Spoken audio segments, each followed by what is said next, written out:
ย้อนเห็นใดความหมายความสำคัญของเวียกงานการศึกษาที่เป็นกุญแจอันสำคัญในการพัฒนาทรัพยากรมนุษย์ของชาติมาในต้นบ่ายของวันที่11มิถุนายน2026ท่านไสยเพชรจันทิสอนสมาชิกสภาแห่งชาติประจำเขตเลือกตั้งที่11แขวงบุรีคำไซ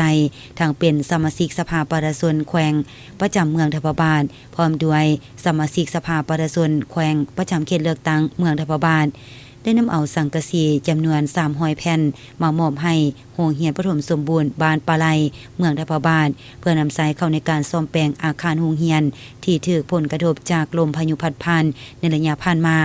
และมอบเครื่องอุปกรณ์กีฬาจำนวน20ชุดพร้อมด้วยบานเตะ2หน่วยบานตี1หน่วยมอบให้โรงเรียน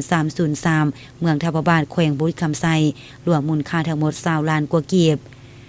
สำหรับสังกะสีแม่นมอบให้โรงเรียนประถมสมบูรณ์บ้านปลาไหลเพื่อซ่อมแปลงอาคารโรงเรียนที่ทรุดโทรมและเก่าแก่ถูกผลกระทบจากลมพายุในระยะผ่านมาเพื่อซ่อมแปลงให้คืนสู่สภาพเดิมให้ดีขึ้นกว่าเก่าเพื่อให้ลูกหลานได้เข้าเรียนเป็นปกติพร้อมกันนี้ยังได้มอบเครื่องอุปกรณ์กีฬาให้โรงเรียน303เพื่อเป็นขวัญกำลังใจให้แก่อ้ายน้องทหารในการสุขอยู่ส่งเสริมการออกกำลังกายและสร้างความสามัคคีภายในกลุ่มกองให้มีความแน่นแฟ้นกล่าวมอบโดยแม่นทานไสยเพชรจันทิสอนสมาชิกสภาแห่งชาติประจำเขตเลือกตั้งที่11แขวงบุรีคำไซ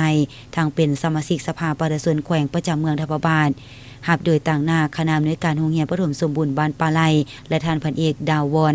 ศรีมาลคำหัวหน้าการเมืองโรงเรียนทาน303เมืองทับลาดโดยทรงหน้าทานอุดรสอนสุรินทร์เลขาพรรคเมืองทับลาดสมาชิกสภาประชาชนแขวงประจำเขตเลือกตั้งเมืองทับลาดพร้อมด้วยภาคส่วนที่เกี่ยวข้องและแขกถึกเชิญเข้าร่วมเป็นสักขีพยาน